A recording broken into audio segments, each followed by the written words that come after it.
Dear Captain Kokak, noong bata pa ako, lagi kaming pinapaalalahanan ni Mama na huwag magtapon ng mainit na tubig sa lupa nang hindi muna nagbubuhos ng malamig. Sabi niya, baka may duwending matapunan at magalit. Lumaki akong hindi masyadong naniniwala, pero sinusunod ko na lang para wala ng sermon. Isang hapon, bandang 2:00, nagmamadaling magluto si Mama ng pansit para sa dumating na bisita. Natapos siyang magpakulo ng tubig at dahil sa pagmamadali, diretsong ibinuhos sa lupa, malapit sa puno ng bayabas.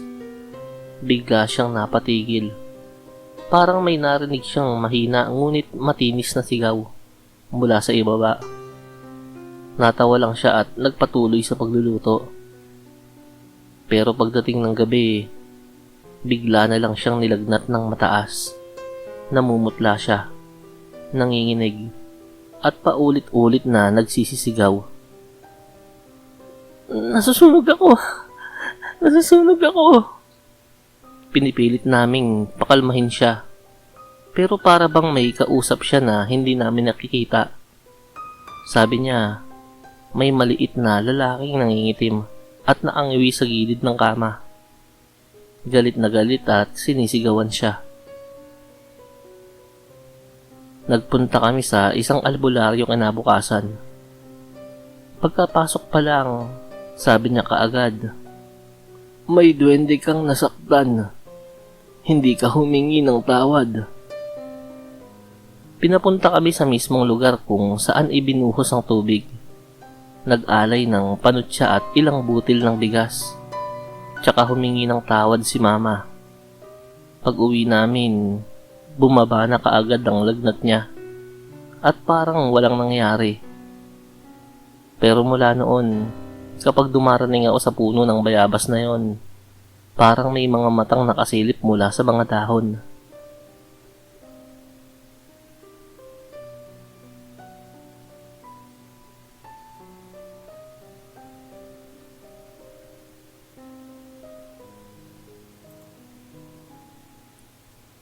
Dear Captain Kokak, noong 8 taong gulang pa lamang ako, mahilig akong maglaro sa bakanting lote sa likod ng bahay namin. Isang araw, may nakilala akong maliit na batang maputi. May berdeng sombrero at shorts. Sabi niya, ang pangalan niya ay Berto. Mabait siya at laging may dalang laruan na hindi ko pa nakikita kahit sa tindahan. Araw-araw kaming naglalaro ng habulan at tagu-taguan. Wala akong sinasabi kay nanay dahil alam kong pagbabawalan niya ako. Isang hapon, inaya niya ako sa isang bukas na butas sa lupa, sa may gitna ng damuhan. Madilim sa loob, pero amoy lupa at parang may malamig na hangin na galing doon. Sabi niya, halika Carlo, marami akong laruan at pagkain sa loob. Bago ako sumunod, tinawag ako ni nanay mula sa bintana. Galit na galit. Hinila niya ako pauwi at pinagalitan. Pagdating ni Lolo kinagabihan, tinanong niya kung saan ako galing. Nang sabihin ko, namutla siya at sinabing tirahan yun ng mga duwende. At baka hindi na ako nakabalik pag pumasok ako roon. Kinabukasan, bumalik ako sa bakanting lote para hanapin si Berto. Pero wala na siya. Ang butas ay natabunan na ng mga bato at damo.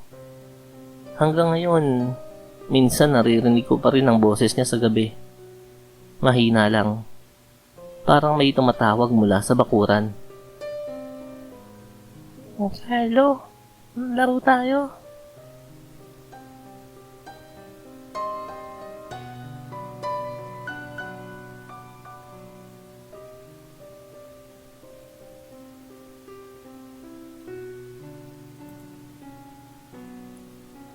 Dear Captain Kokak, taong 2015 nang lumipat kami sa probinsya. Sa harap ng bahay, may malaking puno ng santol na laging dinadapuan ng mga ibon. Sabi ng kapitbahay, may mga duwende raw na nakatira roon at dapat daw magbigay galang. Hindi ako naniwala. Inisip ko na kwentong pangbata lang yon. Isang gabi, mga 10:00, habang nanonood ako ng TV, nang mag-isa sa sala, may narinig akong mahinang katok sa bintana. Akala ko insekto lang o sanga ng puno. Pero nang silipin ko, may maliit na batong gumulong sa lupa. Ilang minuto ang lumipas. Inulit-ulit ang katok. Ngayon, mas malakas na. Pagdungaw ko, wala akong nakita pero may narinig akong mahihinang tawa mula sa ilalim ng puno. Mabilis akong umatras, kinabahan, pero binaliwala ako. Kinabukasan, tinanong ko ang kapitbahay at natawa siya pero may halong takot. Huwag mong bastusin yan. Binabati ka na. Pagkaraan ng 2 araw, pagising ko, may mga pasana ako sa binti at maliliit na sugat na parang kinayod ng matulis na kuko. Wala naman akong maalalang nasugatan ako. Mula noon, tuwing gabi, nag-iiwan na ako ng candy at kanin sa ilalim ng puno ng santol. Mula nang gawin ko yon, tumigil ang mga pagbato sa bintana. Pero tuwing lumalapit ako roon, parang nararamdaman kong lumalaki ang ulo ko.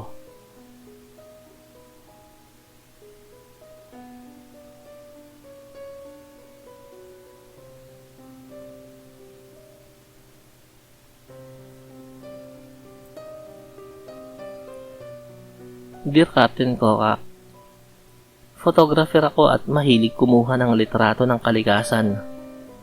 Isang hapon, naisip kong kuhanan ng picture ang hardin ni Lola.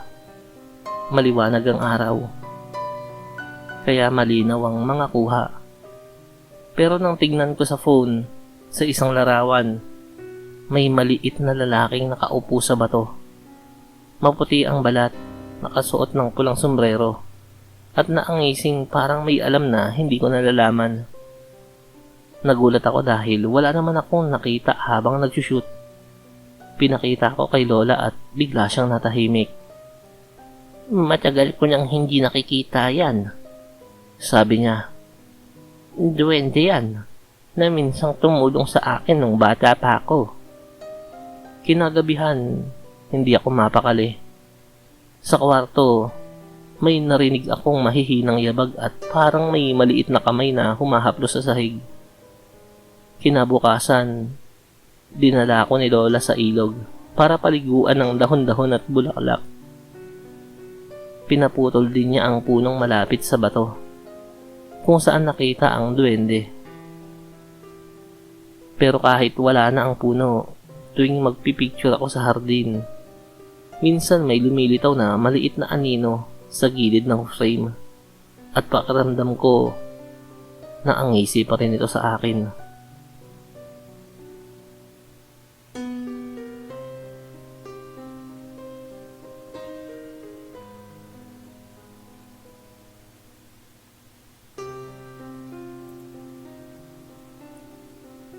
Dear Captain Kokak, sa baryo namin may isang lumang bahay na matagal nang walang nakatira. Sabi ng matatanda, ang lupa raw ay pag-aari ng mga duwende at ang dating mga nakatira roon ay pinaalis nila. Luma na ang mga kahoy, may mga butas sa bubong at amoy amag ang paligid. Isang gabi, naghamunan kami ng mga barkada ko na mag-overnight doon. Bit-bit namin ang mga sleeping bag, pagkain at cards para magpalipas ng oras. Habang naglalaro kami, tahimik ang paligid. Pero bandang 12:00, may narinig kaming mahihinang yabag sa sahig. Maliit lang, parang paa ng bata. Nagtawanan kami. Iniisip na isa sa amin ang gumagawa noon. Pero nang silipin namin, may nakita kaming 4 na maliliit na anino na mabilis tumakbo papunta sa ilalim ng mesa. Hindi namin makita ang itsura nila, pero ramdam namin ang malamig na hangin na dumaraan sa paa namin.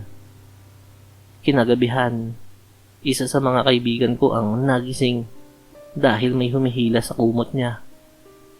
Nang buksan namin ang flashlight, nakita namin ang kumot na parang may humahatak papailalim sa sahig. Mabilis kaming nagtakbuhan palabas at hindi na bumalik. Hanggang ngayon, kahit walang nakatira, minsan may naririnig daw na mahihinang yabag at maliliit na tawanan mula sa loob ng bahay. Lalo na kapag gabi.